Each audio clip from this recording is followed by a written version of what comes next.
կհանդիպենք ուղիղ 1 տարուց հենց այս խոստումով եւ լավատեսությամբ են մտերիմները դեպի Մյունխեն ճանապարհել Գոռ Հակոբյանի որդուն Ֆելիքսին։ Օդանավակայանում տիրող մթնոլորտը թեև հուզիչ էր, բայց ոչ ընկճված։ Ընկերները արել էին ամեն բան, որպեսզի տղան մեկնի բարձր տրամադրությամբ։ Ուրեմն այսօր Ֆելիքսին ճանապարհում ենք Մյունխեն։ Հիշեք այսօրը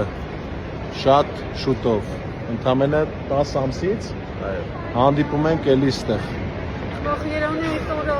Այս պատմությունը դարձավ հայ հանրության համախմբվածության խորհրդանիշը այն բանից հետո, երբ սիրված դերասան Գոռ Հակոբյանը հայտնեց որդու մոտ հայտնաբերված չարորակ ուռուցքի մասին, հազարավոր մարդիկ արձագանքեցին վայրկյանական։ Ընդամենը մի քանի օրում անհրաժեշտ ողջ գումարը հավաքվեց, շնորհիվ սովորական քաղաքացիների եւ հայտնիների անդադար աջակցության։ Ճանապարհելու պահին Գոռի ընտանիքի կողքին էին նրանց ամենամտերիմ մարդիկ Գրիգոր Դանիելյանը եւ Հռիփսիմե Ելինյանը, Աղաս Մանուկյանը եւ մի շարք այլ գործընկերներ, ովքեր դժվարության առաջին իսկ օրվանից սատարել են ընտանիքին։ Հրապարակված հուզիչ տեսանյութերում երևում է, թե ինչպես է Գրիգոր Դանիելյանը հումորով եւ ջերմությամբ քաջալերում Ֆելիքսին, վստահեցնելով, որ հաղթանակած վերադարձը անխուսափելի է։ Մենք հավատում ենք, որ Ֆելիքսը Մյունխենից կվերադառնա լիովին ապաքինված։ Այս դժվարին ճանապարհին նա մենակ չէ, նրա թիկունքի մի ամբողջ ժողովուրդ է կանգնած։ Այժմ Ֆելիքսը արդեն Գերմանիայում է, որտեղ կստանա անհրաժեշտ մասնագիտական բուժումը։ Հազարավոր մարդիկ շարունակում են իրենց աղոթքները եւ բարեմաղթանքները հղել Հակոբյանների ընտանիքին, սպասելով բարի լուրերի։